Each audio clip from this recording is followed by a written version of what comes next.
చంద్రబాబు నాయుడు గారు మరి ఆ రోజు చూస్తే ఆ రోజు ఏపీఎస్సీబీని ఆ రోజు 1989-94లో సర్ప్లస్ లో నడుస్తా ఉన్నింది ఏపీఎస్సీబీ.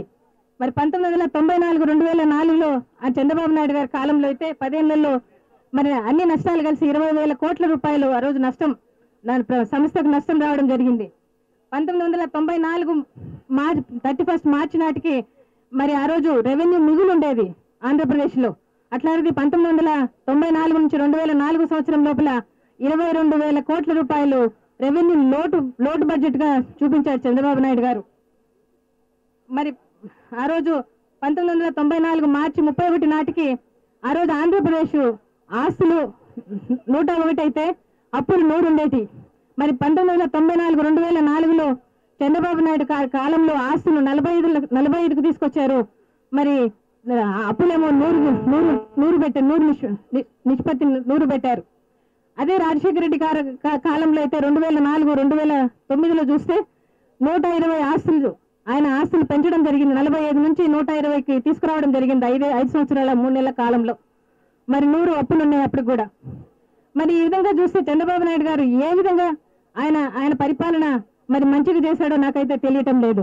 ఆ రోజు అర్ధరాత్రి మరి 23 ఎంఓయూలను ప్రైవేట్ వాళ్లకు విద్యుత్ ఉత్పత్తికి అని చెప్పి ఇవ్వడం జరిగింది.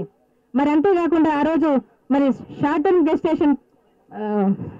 స్టేషన్ విద్యుత్ ప్రాజెక్టులు అని చెప్పి తీసుకొచ్చి వాటిని కూడా అసలు ఆ రోజు ఈ స్పెక్ట్రమ్, జూవీకే, మరి ల్యాంకో, మరి కోనసీమ ఇట్లాంటి ప్రాజెక్టులన్నిటి కూడా తీసుకొచ్చి ఆ రోజు నాఫ్తా అని చెప్పి తీసుకొచ్చి ఆ రోజు ప్రతిపక్షాలు ఎంతో చెప్పాయి. నాఫ్తా గ్యాస్ కంటే కూడా బొగ్గు ఆధారితం తెచ్చుకుంటే మనకు చాలా మంచిదని చెప్తే ఆ రోజు చంద్రబాబు నాయుడు గారు వినకుండా నాఫ్తా నుంచి గ్యాస్ కు తీసుకొచ్చారు. గ్యాస్ అనేది సెంట్రల్ గవర్నమెంట్, కేంద్ర ప్రభుత్వం ఇవ్వాల్సిన అవసరం ఉంది. మరి దాని అనుమతులు ఎలాంటివి పొందుకోకుండా దానిని తీసుకొచ్చి కొన్ని 100 కోట్ల రూపాయలు అత్త సొమ్ము అల్లుడు దానం చేసినట్టుగా దానం చేయడం జరిగింది. ఇవన్నీ చంద్రబాబు నాయుడు గారికి గుర్తు లేదా అని అడుగుతా ఉన్నాను ఇవాళ.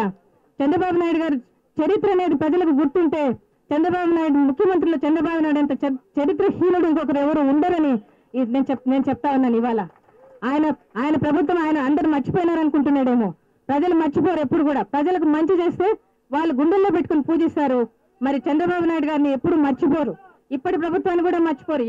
ఎవరు మంచి చేస్తే వాళ్ళని ప్రజలు గుర్తు పెట్టుకుంటారనేది ఈ ప్రజలకు ప్రభుత్వానికి గుర్తు తెచ్చుకోమని చెప్పి ప్రభుత్వానికి మీ ద్వారా గుర్తు చేస్తూ ప్రజలకు కూడా నేను ఒక ధైర్యం చెప్పాలని అనుకుంటాను. ఈ రోజు షర్మిలమ్మ పాదయాత్ర చేసిన, ఆ రోజు జగన్ బాబు ఓదార్పు యాత్రలో దీక్షలు ధర్నాలు చేసిన, ఈ రోజు ఈ నిరాహార దీక్ష చేసిన, ఇంకొకటి చేసినా ఏం చేసినా కూడా రాజశేఖర రెడ్డి గారి మరి బిడ్డలంగా ఆయన ఆశయాలకు అనుగుణంగా ప్రజల పక్షంగా నిలబడుతూ ప్రజలకు ధైర్యం చెప్పడానికి కోసమే ఇవన్నీ కూడా, ప్రజలకు అవేర్నెస్ తీసుకురావడానికి కోసమే ఇవన్నీ కూడా చేయడం జరుగుతూ ఉంది.